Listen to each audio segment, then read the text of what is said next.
Guys, a blessed good day to you all. Welcome back to the channel. So I know some of you aren't fans of turkey and you would prefer to do a whole chicken instead for Thanksgiving. So I've came up with the most amazing whole chicken recipe. Today we'll be doing a pineapple chipotle whole chicken. But before we jump right into the video, please don't forget to hit the like button, share, subscribe, and leave a comment down below. Let's jump right in.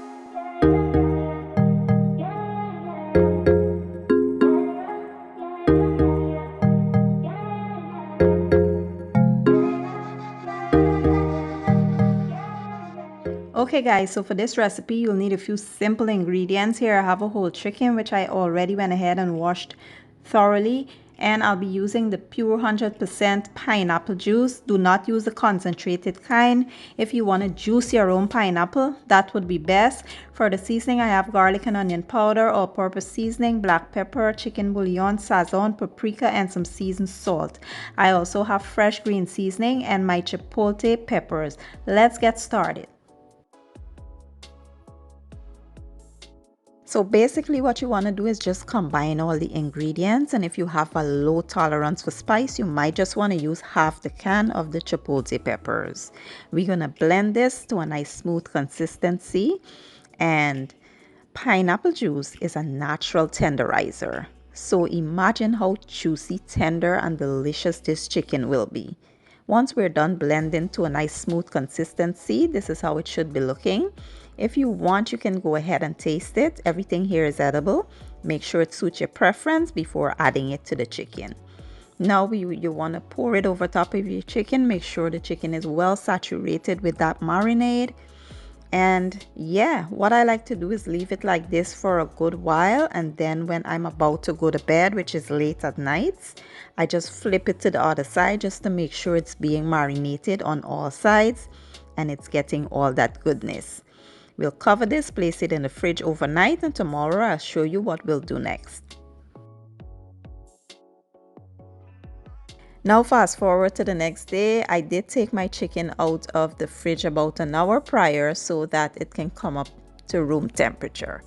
So now you want to prepare a nice large baking dish, and you want to transfer the chicken into your dish and just pour a little of that marinade over top of the chicken, just so it has a little moisture in the pan when it bakes. Then we will just tie the legs up. Make sure that the legs are tied with some cooking twine, and you want to tuck your wings in so that they don't burn super fast. And you want to place this in a 375-degree oven for about an hour, and then I'll show you what to do next.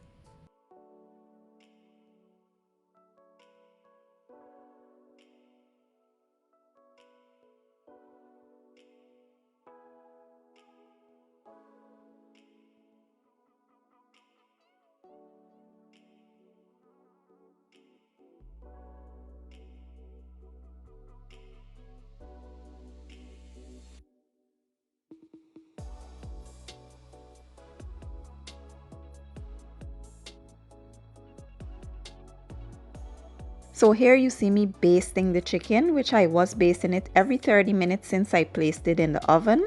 And if you notice that your chicken is browning up too fast, what you can do is place a piece of foil wrap over top, and that will, stop the browning a bit. Now I will place a piece of foil wrap over and, allow this to go for 40 more minutes in the oven.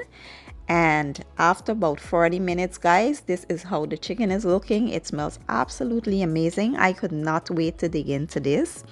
And I was so shocked that the breast part of this chicken was the most tender, juiciest part ever. I'm not a breast person. I don't like the breast, but when I tell you I devour this, it was so good. I did serve it up with some scalloped potatoes and stir-fried veggies, and it was amazing. If you want to do a chicken instead of turkey for your Thanksgiving dinner, this will be perfect.